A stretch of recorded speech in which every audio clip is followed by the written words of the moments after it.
Good morning, and welcome to GSBA's Rapid Response, giving you the opportunity to ask questions with live answers. Our immediate feedback comes today directly from Wil Tutol, Senior Associate Director for UW Foster School Consulting and Business Development Center. In response to COVID-19, the Ascend Playbook was created to provide insights and recommendations to help small businesses recover stronger. Wil is here today to discuss the playbook's cutting-edge business insights, which will give small business a leg up in these trying times. My name is Joey Chapman. I use he, him, his pronouns, and I am the Membership Development Manager for GSBA and will be today's Rapid Response Moderator. Along with fellow GSBA staff tuning in, joining me today is Terea Miller. Terea uses she, her, hers pronouns and is the GSBA Membership and Programs Manager. So how will your rapid response work for you today? Our format allows you to engage with professionals with questions in the wake of COVID-19. Today, we are streaming both on Zoom and Facebook Live. So throughout the hour, feel free to ask questions of our guest in the Q&A features. Dre and I will both be following along, doing our best to ensure your questions get answers. When you do log off of today's rapid response, be sure to take a moment and fill out our GSBA survey presented on both Zoom and Facebook Live. Now let's go ahead and welcome our guest today. Thank you so much for joining us today, Wil. Thank you, Joey. I appreciate you having me and giving us this opportunity to tell our story. Really appreciate that. Of course. You know, what we would like you to do is go ahead and take a moment and share with us your background with our viewers, of course, and then go a little bit more into what the Consulting and Business Development Center does, particularly with your focus on people of color and women, LGBTQ, and veterans, and those located in underdeserved communities. Absolutely, would love to do that. So as Joey mentioned, I'm Wil Tutol. I'm the Senior Associate Director at the Consulting and Business Development Center, Foster School of Business, University of Washington. And for all intents and purposes, you can kind of consider us the outreach center at the school. You know, primarily what we do is we try to leverage resources from the university, particularly within the business school, and use those resources to help businesses and underserved communities grow. And as mentioned, we focus on working with companies that are either owned by women or businesses owned by people of color, businesses in the LGBTQ community, veteran-owned businesses, as well as companies in general in economically distressed and inner city communities. And the way that we try to leverage these resources are in a couple of ways. One, obviously we have world-class faculty at the business school, and so we try to leverage those faculty to help business owners and entrepreneurs just essentially use educational workshops and executive educational opportunities to improve their strategic thinking, leadership abilities, managerial expertise, etc. On the other hand, we also have students at the Foster School, and we try to leverage these students to essentially work as consultants for these firms. And so essentially we provide companies teams of business school students. These students are mentored by professional consultants around the Seattle area. And essentially what they do is they help businesses kind of understand what their strengths and weaknesses are. They do internal audits of their operations and analyze their financial health. And then they put together a series of recommendations to help these companies develop long-term growth strategies so that they can be in position to take advantage of market opportunities, grow their businesses, attract new customers, improve their efficiencies, and essentially within the next year or two sort of reposition them in the marketplace so that they're much more competitive. And so essentially that's the work that we do. We've been doing this for 25 years. We're actually celebrating our 25th anniversary this year, hence the logo above my head. And so we have about a quarter century of work in this field. Could you give us a sense or a little bit better understanding of Ascend and the connection with UW? Sure, happy to. So as I mentioned, we've been around for about a quarter century, and to talk about Ascend, I have to talk a little bit about the background and the history behind that, but I'll try to be as succinct as I can because this is really leading us to where we are today. Essentially, all the programs that we offer and the services that we offer, it's really based on research that has been developed by some of the best researchers in the field of economic development, and namely Bill Bradford, who's one of our finance professors here at Foster, along with his colleague Tim Bates over at Wayne State University. They were able to identify some issues that companies in underserved communities were essentially experiencing that folks in the broader business community weren't as experienced in these fields in terms of challenges to grow their business. We know that underserved businesses are underperforming compared to the broader business community. And what they've been able to do is they've been able to identify three major issues on why that's the case. So one is the lack of access to education. And so as we can imagine, economically distressed communities, public school systems are a little bit challenged, as well as resources to get higher education is an issue. And so that educational access is a little bit difficult to attain. The second is lack of access to capital. So for whatever reason, companies in these communities tend to be higher risk, and so they experience higher, decline rates for loans, and even when they do get, accepted for a loan, they experience what we call rationing, which means they're getting lower numbers, or at least lower amounts of loans compared to the broader business community. And then finally, there's this idea behind lack of access to markets. And so essentially, companies are doing business together with each other in these communities, but having connections in the broader business community is a little bit difficult. Sometimes, they just don't have the access to sit in the same room with some of these folks and do business with them. And so as the broader business community continues to grow, these communities are being left behind. And so we've sort of taken these three challenges, and over the last quarter century, we've developed a model that we refer to as our 3M model: money, markets, and management. And the idea is that there are organizations that can speak to each of these issues in sort of silos individually. But what we try to do is try to bring all of these three issues together and let's solve them holistically in sort of an ecosystem. And so us as the University of Washington can provide the managerial expertise and education that's needed. But how do we partner with folks that provide capital and Fortune 500 companies in Seattle that can provide access to contracts and customers and things like that? And so we've taken this holistic approach, developed this 3M model, and again, have made some strides over the last 25 years, to the tunes of hundreds of millions of dollars in new revenues, hundreds of thousands of new jobs. And so that's the model that Ascend is really based off of. And so we've had different cities around the country that has been very interested in this ecosystem approach that we've had, and have asked us to help them with the help of JP Morgan Chase to sort of expand this model to other cities around the country. And today we have 16 different cities around the US adopting this 3M model and working with their anchor institutions and educational institutions and universities to help provide this type of service to companies in underserved communities in their areas. And so that's essentially what the Ascend model is. So viewers, during the hour, we are going to take some time to showcase online the Ascend Playbook itself and look deeper into some of the specific industry insights. But before we do that, Wil, could you go ahead and walk us through the methodology behind the Ascend Playbook? Yeah, I would love to do that. And if you wouldn't mind, Joey, I'm gonna go ahead and share my screen and just show a couple of slides. So I think that it would be appropriate to talk a little bit about the history of the pandemic, how we sort of got to where we are, and the reasons for creating this playbook in the first place. And so essentially, as we know with the onset, with the pandemic being hit, we were able to, because of our Ascend networks, leverage some of the relationships that we've had around the country, particularly when this pandemic first hit. We reached out to our partners in New Orleans and Houston to see, what were some of the findings that they had from recovery for natural disasters like Katrina and Harvey. And surprisingly, we found that there wasn't a lot of permanent data in terms of the recovery process, but those conversations were fruitful because it told us two things. One, it was a long process in terms of recovery. In fact, there are many businesses that are still feeling the effects of Katrina in New Orleans even today. And so we're talking about a decade-long process, if not more. And then two, because there's not really a playbook out there to recover from crises and disasters like we're facing today, one was absolutely needed to do. And so one of the things that we did was we leaned on one of our adjunct professors, Liz Tinkham, who is an adjunct professor at the Foster School. She's also a former executive at Accenture, one of the largest consulting firms in the world. And we leaned on her to help us develop this playbook for businesses, because we know that the businesses that we typically work with were just going to be devastated by this pandemic. And so she did a call to action to her students and essentially asking for student volunteers to help work on this project. And not surprisingly, we had students more than willing to step up.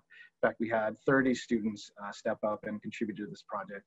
And so what we're about to see today with the playbook was 100% completed by undergraduate students here at the Foster School of Business. And so, again, with the Ascend network that we have, we've been able to leverage some of the relationships that we have in different cities. And so one of the first things that our students did was really contact business support organizations and businesses themselves to really try to figure out what the impact, how this pandemic is affecting them, and what are their needs moving forward. And as you can see, we touched 13 different cities, and nearly 400 companies and business support organizations were contacted to really get their sense of, how are they being affected by this pandemic. And there were some key findings that we found. And so again, remember that, a lot of this research was done back in March, and fortunately or unfortunately, we're seeing a lot of these things come to pass, which speaks to the work that our students had done. But as we look at some of the key findings that we found from our businesses, the ability to navigate through the financial system was very difficult. So, as you can imagine, right on the onset, there were a lot of organizations trying to provide financial support for companies just so they can stay afloat. But rules were changing every day, policies were changing, what resources are available were changing, and it was almost impossible for business owners to really navigate that. And so we had not only student teams identify that, but we had another set of student teams deployed out to these businesses, calling them. Nearly 400 businesses in that self was contacted to really help them navigate through this financial resources that are available and appropriate for them. Obviously, we saw a drop in demand, and especially for these companies that were deemed non-essential, they were hit the hardest. And also due to the fact that some of these non-essential businesses didn't have the ability to work remotely and have work remote options. There were employee dilemmas. And so, not only the ability to keep employees on staff, but then for those that were deemed essential, how do you actually bring them back into the workplace in a safe environment? And so that was a challenge companies had. There were supply chain disruptions, particularly companies that were outsourcing businesses internationally. And so they had to figure out some of their supply chain needs. And then there were, excuse me, I have a window open here, transitioning online. So we had some businesses that were essentially forced to work in an online environment. And, when we say online, most people think about, interactions with customers and generating sales online through e-commerce. And that was a huge piece, make no mistake. But then there were also issues with sort of back-end, data management and working with staff, through online technologies like through the cloud. And so that was obviously a challenge. And then finally, there was this growing need for partnerships. So companies were essentially needing to find creative ways to partner with other organizations and businesses that they may have not thought of before. In fact, we were seeing some competitors actually partnering with each other just so that they could stay afloat. And so again, some of the feedback that our students were getting, and this sort of led to our approach. And I know, Joey, you're going to have some questions about this, but essentially what we tried to do is we tried to focus on phases, right? Because we know that, different states have different sets of rules and policies that they have to follow. And, depending on where you are and where your state's economy is, if we focus on phases, there's always going to be something that's appropriate for you. And so essentially we referred to this as our 3O model. So we have a 3M model, we have a 3O model, and maybe next we'll have a 3R model or something like that. But essentially the O stands for onset, oscillation, and opening. So on the onset phase, this is obviously when the pandemic first hit us. And so there was obviously the economy shut down. There was a lot of chaos, a lot of things that were happening during that time. And so we have a series of recommendations and resources that speak to companies that are experiencing that. Obviously that was in the past, but where we are now, where most folks are now, is in this sort of oscillation period. So this is, the time in the economy where businesses are opening and then closing and then opening again and then closing again. And it really just depends on the severity of the pandemic and, what rules and regulations local state governments are holding. And again, most of us are in this sort of oscillation period. And the difficult piece is businesses have to adjust to, are we opening, are we closing, or are we semi-opening, and what does that semi-opening look like, and how do we adjust to that? And so again, we have a series of resources and recommendations for that. And then finally, there's the opening phase, which is all about once the economy reopens, and everybody's expecting this to happen when we have a vaccine, but the truth is nobody really knows when this is going to happen. But once it does happen, we know that there are going to be some changes to the environment and the economy. And and so we're never going to go back to the way it was prior to the pandemic, and there's going to be this sort of new normal. And so we talk about, what does that new normal look like, and then how do businesses adjust to that? And so this talks a little bit about our approach, our logic behind the playbook, and some of the resources that led into the content of our website. So I'm going to stop sharing here, Joey, and give the floor back to you. No, this is great information to be able to get the visual as well. So I appreciate your sharing your screen. Let's go ahead and toss over to Tereya for just a quick follow-up question. Hey, Will, a part of the process, according to the UW Foster blog article, The Path to Making Change, Foster staff and students designed groups of people amidst the COVID chaos. Could you go over the list leading us to the group that this playbook is set to most benefit? Yeah. Well, so, obviously we have a lot of brilliant students here at the Foster School, very proud of the work that they do and very excited to see their careers up once they move on from the Foster School. And so that particular article that you're referring to, the blogger, Troy, was actually written by one of our students as a guest blogger to really share her experience working on this project and trying to provide access to companies. And essentially the points that she was trying to make is that, there are different groups that are looking at this pandemic through different perspectives and looking at it differently. And, depending on where you are with this and I don't have to rehash a lot of these because we're all seeing how this topic is being really politicized in our country today. But I guess depending on where you are, everybody's going to be hit by this equally. And what we were trying to do was really try to provide a resource on whatever spectrum you are and how you feel about this pandemic and whether you agree with some of the policies and rules that are changing. There's going to be something here for you that will help you with your companies, with your businesses, with your lives, and hopefully in a positive way. And so, I'll defer to our students for the specific groups that they've created, but the point taken here is that regardless of where you are, use the playbook. It will be helpful to you, and this is only going to be as successful to the extent that people use it. Yeah, one of the final categories that was put into that blog was the sufferers, the people who had their businesses, their livelihoods, either severely restricted, shut down, or damaged beyond repair. And they're definitely the individuals that we are reaching out today to want to make sure that they're able to gain access to this playbook that we will get into it. Viewers, don't worry, we're going to jump into it here very soon. We just want to make sure we have a strong understanding behind where we're going with this conversation today. Well, you did mention though about the timeline and where the interviewing took place. It was back April and May.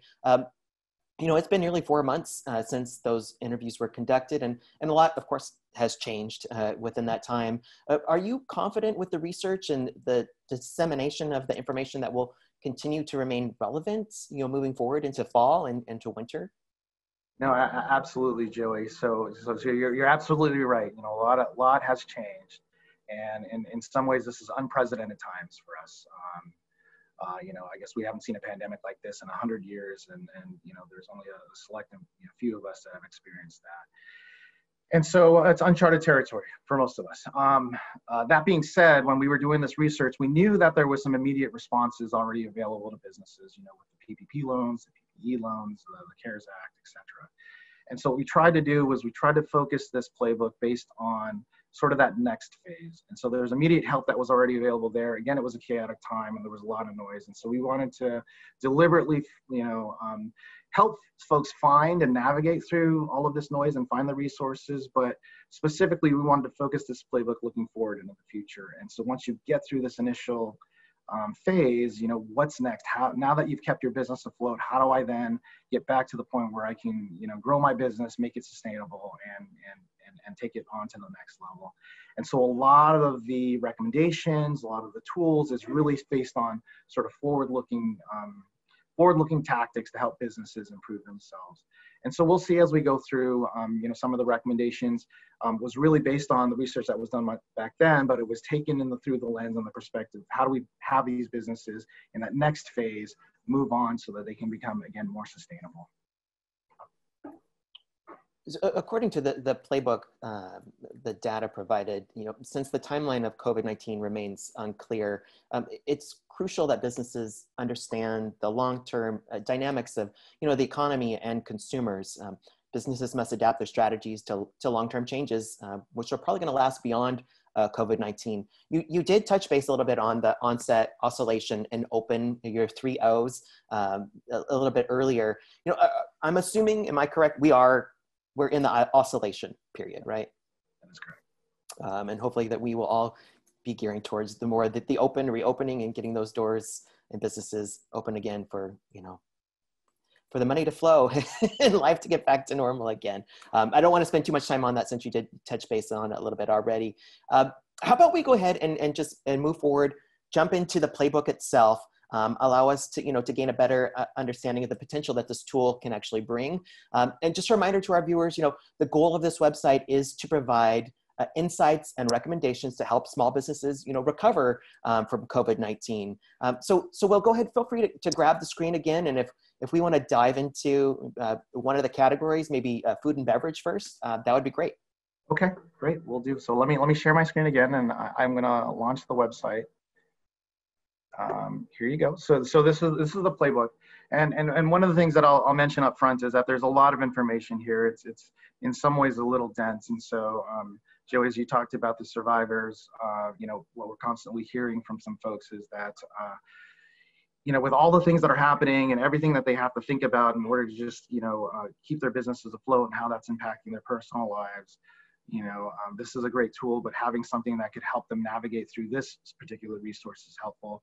So we did have a set of students over the summer work with companies. We did sort of a pilot run with a couple of businesses, and they've developed some sort of a diagnostics tool. And so this is something that we're going to be launching very soon. And this is going to help businesses. If you're navigating to this site for the very first time, you're going to have a diagnostics tool here at the front that's going to ask you a series of general questions on where you are, which industry you're in, and then where in your business life cycle are you. And then it will specifically pinpoint, these are some resources then that are much more appropriate for you, and sort of prioritize that so it can help folks navigate through this website a little bit more. And so again, I don't want to scare folks away because of the fact that this is incredibly dense and there's a lot of information here, but there are some tools that we're going to be launching very soon to help you navigate that. But as we look at the site, there are a couple of ways that you can get into it. One is through the website that you're probably seeing on your screen, Ascend Cities Playbook.com. The other way to do that is through our center's website, and our center's website is foster.uw.edu/consult, and so you can find the playbook in either way. And as we're looking at this, here's the home page. This is sort of the welcoming page that we talk about. It has information about why we do this work. It also talks about our 3M model, which I described a little bit earlier. And then it has specific industry insights. And you'll notice that we have 6 industries that we typically highlight, and we have sort of a general tab. And those industries include food and beverage, construction, professional services, retail, manufacturing, and healthcare. And the reason why we specifically focused on these 3 areas is because really these were the industries that had the highest concentration of groups that we typically work with, as we talked about, minority-owned businesses, women-owned businesses, companies in the LGBTQ communities, veteran-owned businesses, etc. These were the industries where we saw high concentration of those types of business owners. And then for folks that are not in these industries, we have a general tab here to talk about some industry insights, key takeaways, recommendations, and even some case studies of success and such.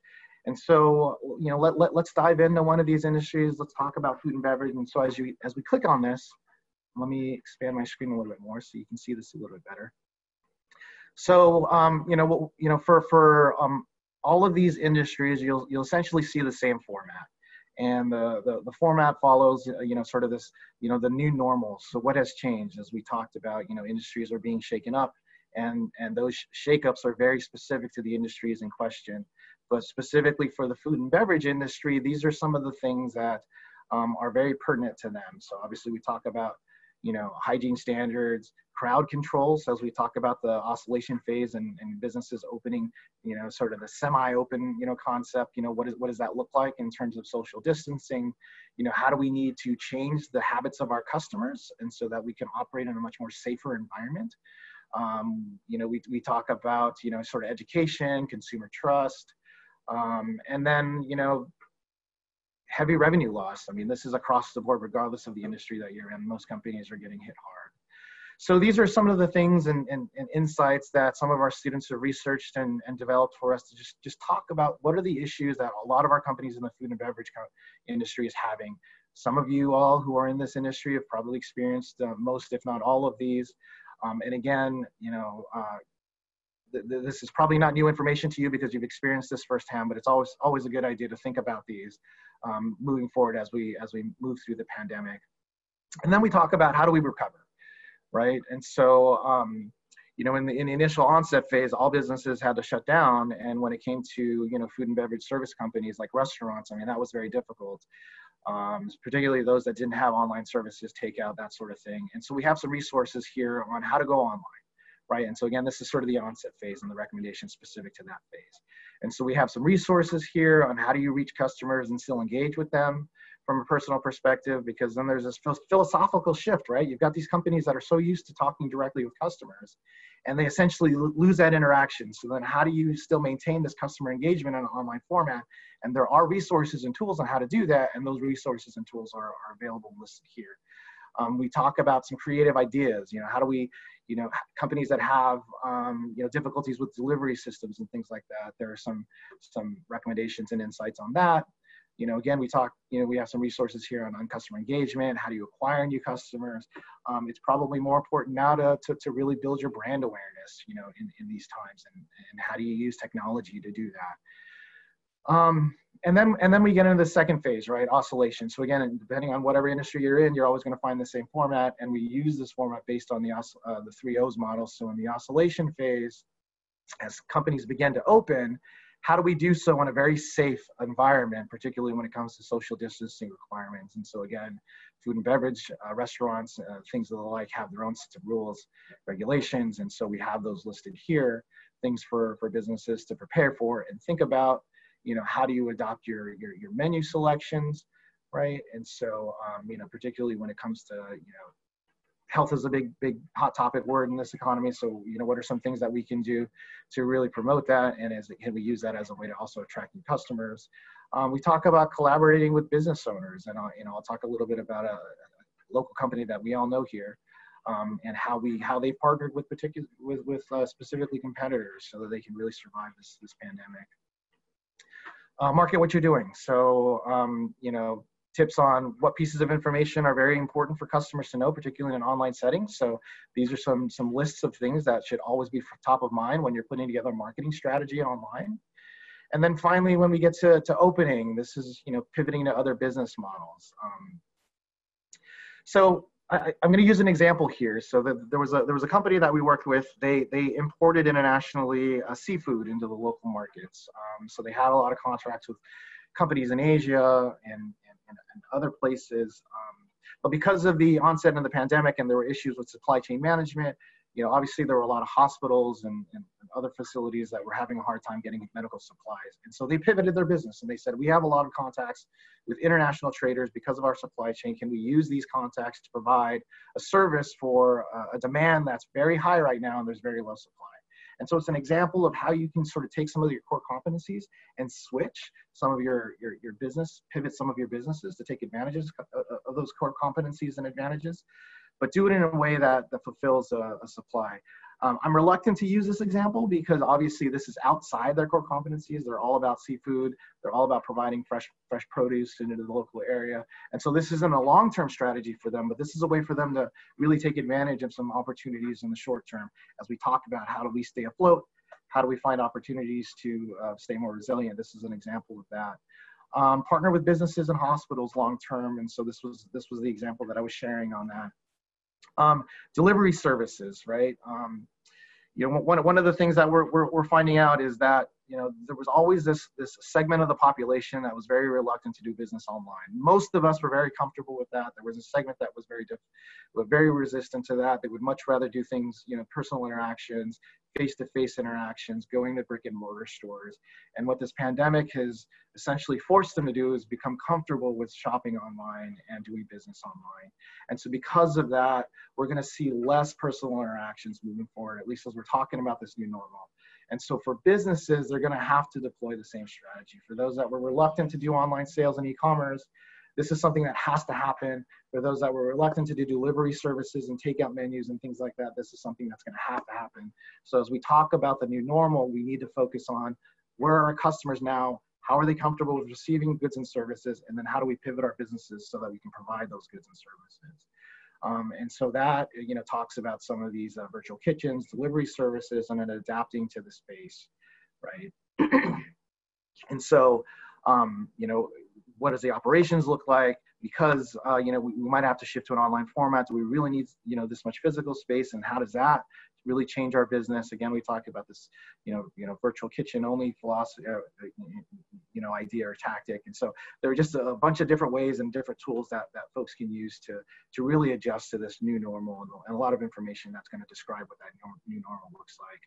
The next phase, within this website, we call case studies. So these are just some success stories that we talk about. One of the ones that I'm going to highlight here is Catch 22. So Prospective is the company that I mentioned earlier. It's a staple here in Seattle. It's been around for a couple of decades, and they have most well known for their store that's over in Pike Place Market. And they had some difficulties with online orders, particularly in their delivery systems. And so what they tried to do was they said, okay, let's work with some of the businesses here in Pike Place and see whether or not there'd be some interest in actually working together and developing some sort of a marketing hub so that we can support each other. That way our customers would be exposed to your customers or your business, and then vice versa. And then would want to sort of buy from us and do some takeout. And so they started doing that on their own specific website, the Prospective website. They were, marketing other companies, again, competitors of theirs, on their website to really support the business community. And there was so much buzz and there was so much support on this that, they're sort of onto something. So they created something called Catch 22. It's a social responsibility organization that really focuses on supporting, restaurants in the local area. And so consider this sort of a marketing hub. And so this is where businesses can really promote their companies to other customers of certain companies so that they can get to sort of cross helping of each other, understand each other's products and services, and new customer generation. Eventually, they're going to provide some online delivery options as well. And so as these companies support this Catch 22 model as a marketing hub, eventually customers are going to be able to do some sales directly onto their website. So again, from us, it's a necessity for folks to look at partnerships beyond what is normal. And that may even mean working with competitors in their field. But I think some good things are happening out of this. And so that was certainly one that I wanted to highlight. Next section is where we have our tools. So, how do you adapt to this new change? How do you improve your business so that you can take on some of these new challenges? And so as we talked about, particularly when it comes to food and beverage, it's all about being online. And so here's some options on how businesses can go on a mobile payment system, voice activated ordering system, kiosk ordering. So again, some recommendations and some resources on how to deploy that for you. And then finally, we're not in the business of reinventing the wheel. There's some other organizations out there that are providing a lot of good information, a lot of good resources. And so this last section here in this industry is really talking about what those other organizations are doing. And so, these are some folks that are providing some resources, some articles that talk about how companies can help themselves, particularly in food and beverage. And so we list those here. So organizations like SCORE, we talk about, some documentation on Washington's Phase 2 restaurant and tavern reopening. And so some guidelines that the CDC provides. And so think of this as an information hub for other experts and other organizations that really speak to companies in this industry. So this is an example of one industry, Joey, that we have on the food and beverage side. Would you like me to look at another industry, or should I move on to some of our business continuity resources? No, we do still have some time. So, and as you said, it's a pretty dense website. So, if you don't mind, kind of be like a dealer's choice. Look at one of the other industries. Maybe we could do, professional services, or if we want to do general, get a little bit more broad perspective. Just have you go through it, just for the viewers. I think it would be a great opportunity to just showcase. Okay, great. So let me do professional services, because I know, again, this is a high concentration of companies that we work with, and I might speak to more of our audience here today. So as I open professional services, excuse me, it's taking a little while to load here. So again, you'll notice that the format is very similar, right? So what has changed? And again, we talk about how professional service industry is being affected. Again, most of us in the professional service field have already experienced this, and so we sort of know this. But again, it's good to keep it top of mind, because we need to learn from previous experiences and use that to make future plans.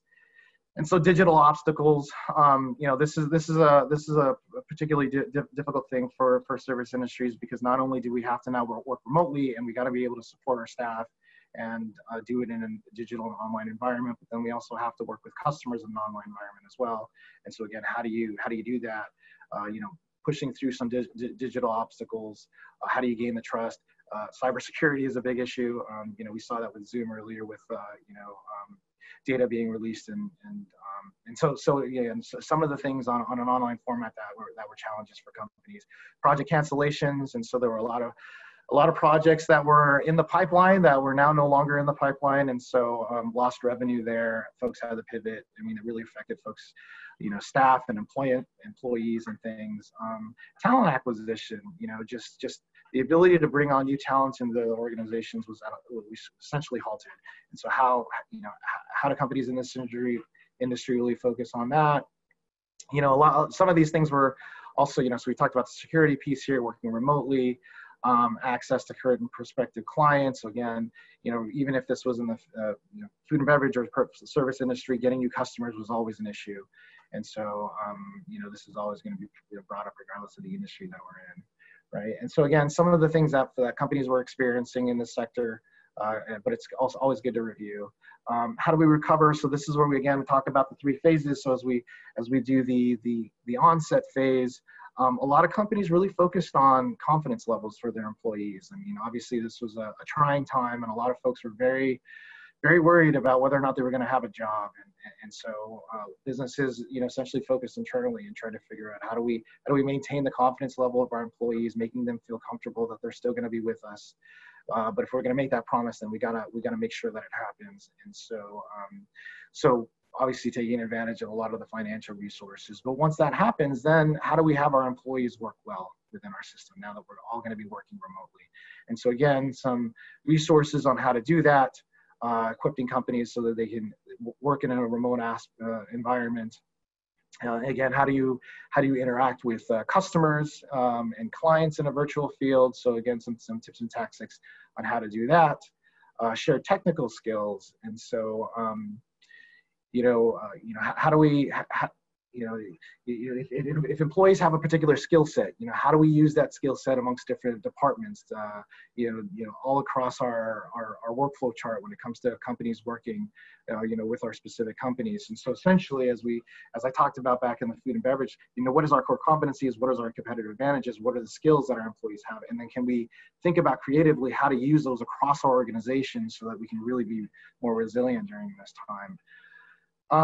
Adapting to sales and remote strategies, and so again, what are some technological things that service businesses can do to bring on new clients, engage with new customers, and have really good interactions with the customers that they do bring on board? How do they find new opportunities? And so there's this idea behind recession proof. We teach this in marketing classes. We talk about it as, we actually call it augmented services, right? So most companies, they have a product or service, they sell that product or service, and then after that, customers go on and they enjoy that product and services.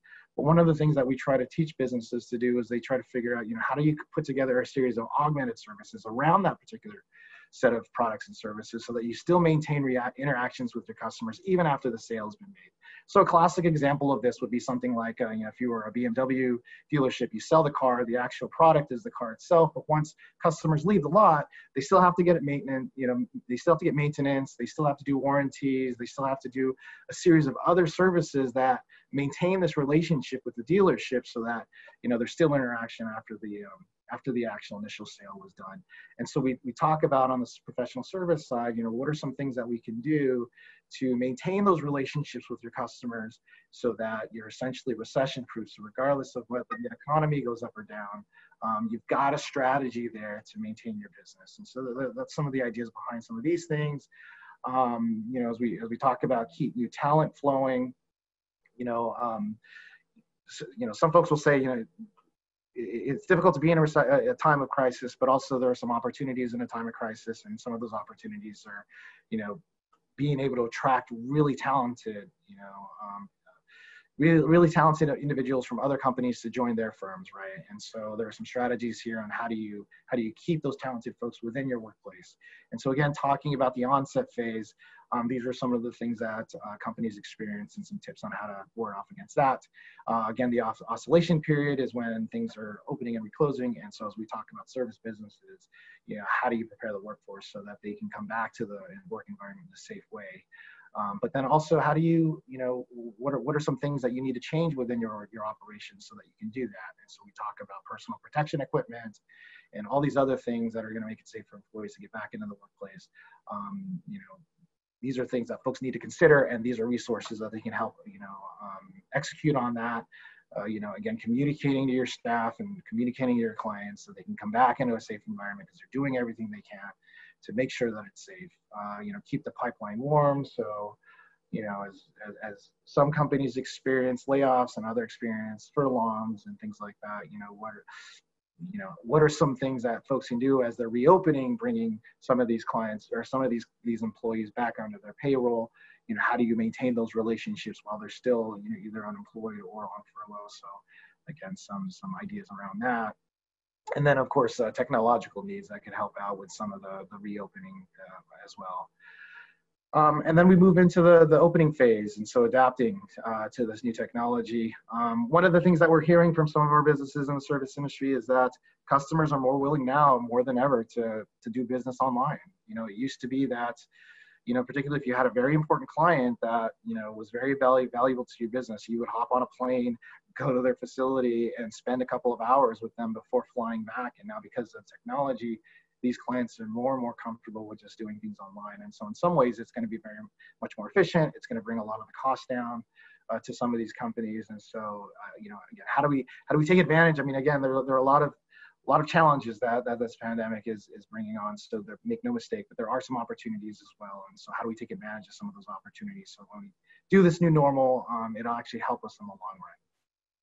And again, just like food and beverage, we talk about, some success stories here. And so these are some companies that we've highlighted, and I guess I would also use, let's see, I'm trying to think of a specific example beyond these three, because I know that folks can come back and read these earlier, but instead let's just go into one of these. So as you click into one of these stories, and so Zones, it's an IT firm. They're one of the largest in the States, minority-owned business, have a lot of contracts with major Fortune 500 companies like Microsoft and Boeing and Amazon and the like. And so here's a story about how they experience, so some of their history. What were some of the issues and challenges that they had? Really the focus on leadership development. So again, during this time of crisis, having strong leaders is incredibly important. And so they talk about that. They talk about some of their cash flow needs and, what were some of the things that they did in terms of cash flow projections and cash flow analysis. How did you manage your cash flow a little bit better? Obviously, with any crisis, whether it be economic or natural disaster, cash is king. And so holding more cash than you typically do is always a good strategy. So they talk a little bit about that. So it's a good article that talks specifically about their needs. A lot of this is actually going to be talked about in the next section, so I don't want to get into it too far. But let me go back to this industry here as we talk about tools to adapt. So again, as we talked about some of the recommendations that were in the 3 phases, there are some tools out there that can help companies, sort of execute on some of these. And so these are just sort of a list of tools and a list of resources that companies can use so that they can really improve their operations or at least keep themselves sustainable and resilient during this time. And then just like the food and beverage sector, we have this information hub for other organizations that are providing really good research, really good stories, really good guidelines and rules, processes, procedures on how companies need to either think about reopening or just adjusting in general to this new environment. And so that sort of ends our 2 industries. Joey, should I move into business continuity? This was great. Why don't we go ahead and flip the screen back to me? We do have some questions in line already for the site in the remaining time. So I'd love to be able to jump into those if we could. Absolutely. There we go. Perfect. So in addition, there are resources and tools that are provided in the playbook, which we highly recommend viewers take the time to explore. The toolbar includes information on financial aid, digital tools, community resources, marketing tools, legal and bankruptcy, and cybersecurity. But what I would like to do is focus a bit on the business continuity in preparation for the future. GSBA's 2020 theme is Forward Vision. And we've kind of hit a point in COVID that the ideas that we are coming up with, they need to be manifested today so that they can come to fruition in the year ahead. So Wil, with a focus on risk mitigation, what should business owners be thinking about to ensure safety of employees and customers while they are reopening? Yeah. So as I mentioned with zones, one of the biggest things, high priority needs that we think are out there is just this idea behind, strengthening your leadership within your organization. And so that's key. So again, I'm going to refer back to the website. We've got some tips on how to do that. But as I talk about this, what are some things that folks need to understand when it comes to the strategy of business? Again, there are some opportunities out there that can be had. What are some strategies that they can deploy to become more resilient? But then how do they further develop their workforce so that, they can become better managers, better strategic thinkers, and then also deploy and execute some of these strategies. So when you go on to the playbook and see some of the recommendations that we have on the leadership side, I do want to point out that there are some actual downloadable tools that folks can use that can really take some recommendations on the playbook action. So leadership is a big one. Obviously human resources is another issue. As we talk about furlongs and unemployment and layoffs and things like that, there's going to be this new pipeline. Folks are going to have to reinsert some of these employees back into the organization. So what does that look like? Unfortunately, some of these employees that they let go, they're lost to other companies and they've joined other organizations. And so now they have to sort of do recruiting, phase and really develop and redevelop that pipeline into the organization so they can bring on talented folks to the organization. Operations is obviously a big issue, right? So as we talked about with, safety of employees and things like that, how do you use things like, personal equipment to help improve the safety of your employees, but then also how do you work through your supply chain as well? As we talk about the difficulties with working with international companies, international outsourcing, are there some other options here on the local side that we can look at in order to help our companies provide, the products and services that our customers are really looking for. And again, as we talk about each of these, there are some downloadable tools on the website that can help these companies, put these recommendations into action. Facilities, that's another big one, right? So how are you going to rethink about how you're using your facilities? If everything is being moved in an online environment, then folks need to sort of reconsider what requirements are needed, not, for their businesses to thrive. And even for those that, maintain a brick and mortar store, are there things within their buildings that they need to consider, like HVACs and things like that, to improve the safety again of their employees, and what is that going to cost, and how do they deploy that? So these are some of the things that folks need to look at when it comes to risk mitigation, because again, there's going to be another crisis. I mean, unfortunately, it's inevitable. We just don't know when and what that's going to look like. But if folks can look at these things to mitigate some of their risks, then they're going to be better prepared when that new crisis comes on. Speaking of potential new crises, we have a question actually from Terea. So let's go ahead and toss it over to her. Thanks, Joey. In case of another virus or other disruptive events during the lifetime of a business, it is important to use the lessons learned from COVID to be better prepared for the future. Looking towards future prevention, how do business owners minimize the impact if this happens again? No, that's a great point, Troya. Thank you for that question.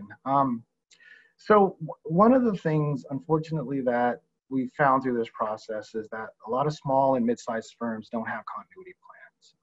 This is something that a lot of big businesses have, and so you've seen companies like Costco and a few others really able to adjust to some of these crises because they had plans in place. And so one of the things that we really do encourage companies to do, and again, all of this is in the playbook online, is really develop this business continuity plan. And so it's got, sort of tips on how to do that. So obviously there's going to be a series of analyses and research that companies have to deploy. Again, we'll have some resources to help companies specifically do that research that's, ideal in their particular industries. They've got to do some sort of scenario planning. So, in the event that certain aspects of their business is being disrupted, what are those aspects that they need to think about? And, You know, how do they put together plans that specifically talk to each of those? And then they got to really focus on the training, right? Training of their people so that they can understand how to adjust when a crisis like this happens. And so as folks talk about, you know, the HR requirements for risk mitigation, they also need to figure out, you know, future thinking when you're bringing in these new employees and training them to be, you know, successful and perform at a high level in the organization. They also need to provide some of that training on, again, this contingency planning, right? Scenario planning. In the event that certain things happen, these are our processes and procedures. So at the very least, they're aware that they exist. So when it does happen and when it does come back, they'll be better prepared for it when it, if and when that does. And again, all of these things that I mentioned have downloadable tools on the website so that folks can take some of these theories and ideas and actually place them into action, put them into action within their organizations. We did go ahead and put the link for the site in the chat box here on Zoom. We'll make sure that it's available as well, you know, on our information for GSBA. So you can definitely have that at your fingertips as a resource. So that is there as a tool. Wil, you know, at the start of the research for the playbook, you know, due to the coronavirus pandemic, you know, millions of Americans filed for unemployment claims, and a large portion which stem from small businesses that are unable to operate. With the insight of like the 2008 financial crisis and past disasters, you did mention, you know, cash is king. What are some other takeaways or overall lessons that small business owners should keep in mind when it comes to the current pandemic? Yeah, no, that's a good question, Joey. And you know, again, I'll mention that we were surprised to see that, you know, there wasn't a playbook that was created, you know, out of the two natural disasters that we saw in New Orleans and Houston, but we also didn't have a playbook based on the financial crisis that we saw back in 2008. But obviously in the very early onset, cash is king, and so companies need to really be wary or be aware about where cash is bleeding through their business, right? And so there's a tool in the website that really talks about, you know, again, as we talk about this diagnostic tool, really focuses on, you know, what are some expenses that companies are really experiencing that they don't necessarily have to experience at a time of crisis. And so it helps them sort of pinpoint where that cash is bleeding out and just sort of close out some of those holes so they can retain a lot more of their cash and become a little bit more resilient. And so that's one of the things that they need to look at in terms of their internal operations. But of course, they also have to go out and find organizations out there that are providing financial support. And we saw that happened back in 2008. It happened again for this financial crisis. For the next crisis, there's always going to be some support and resources out there. The difficult piece is navigating through that and trying to find something that's really appropriate for you.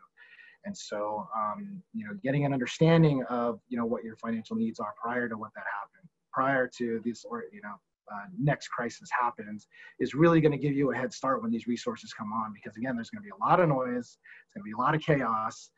How do you navigate through that? But if you can have a better understanding of, this is the type of resource that I need for my business going into it, it's going to be a lot easier navigating through those environments to find the resources that are appropriate to you. And you know, regardless of the crisis, regardless of whatever situation that we're in, losing customers and attracting new customers is always an issue. And so as businesses plan for the future, as we talk about these continuity plans, it's always good to have a better understanding of who your customers are. And I know that a lot of companies have a vague understanding of who their customers are. You know, they typically fit within this category or this demographic, or, we fill this particular lifestyle need. But the more you can look into it, the better it's going to be, because what that does is during a time of crisis, you'll know if your customers fit a particular set, particular group, demographic, whatever it may be, you'll know where they find information. And so if, and that will lead to reducing a lot of your marketing expense, because if you know where they find information, if you know who they are, then you can really target your marketing dollars to those forms of communication channels, because that's where your customers are and that's where they're trying to find information. And so getting a better understanding of who your customers are, and I know that customers change over time, so you've got to understand the trends on that as well. Once you can get that pinpointed, you'll have a better understanding of how you want to communicate to those customers, and it will essentially just drop your marketing dollars so that, again, you can hold more cash. I think that's a great place to stop. Wonderful recommendations, great information. Thank you so much for providing, all the details today to our viewers. And of course, it's going to live live on YouTube as well, so we can make sure we get the word out for other individuals to tune in when they need to. On behalf of GSBA, I just want to say thank you to everybody who tuned in today to join us for this rapid response. And of course, special thank you to you, Will, from UW Foster School Consulting and Business Development Center for sharing this useful playbook. We hope all of our viewers do take advantage of it. Has your business experienced financial loss or hardship during COVID-19 pandemic? If so, GSBA's Ready for Business Fund is here to help your business bounce back. GSBA and Comcast Washington have co-created Ready for Business Fund to support small businesses. $2,500 cash grants will be awarded to selected small businesses. The grants are open to small business across Washington state established prior to March 2nd, 2020. Priority will be given to small businesses within communities most impacted by COVID-19, including LGBTQ, BIPOC, and women-owned businesses. Application information can be found at thegsba.org and closes this Friday, September the 4th by 9 a.m. So make sure you get those applications in this week. Stay tuned for future rapid response information as well. We will have topics, dates, and details coming soon. You can visit GSBA event page on our website, or of course follow GSBA on Facebook. So today, but thank you so much all for joining, and we look forward to seeing you next time.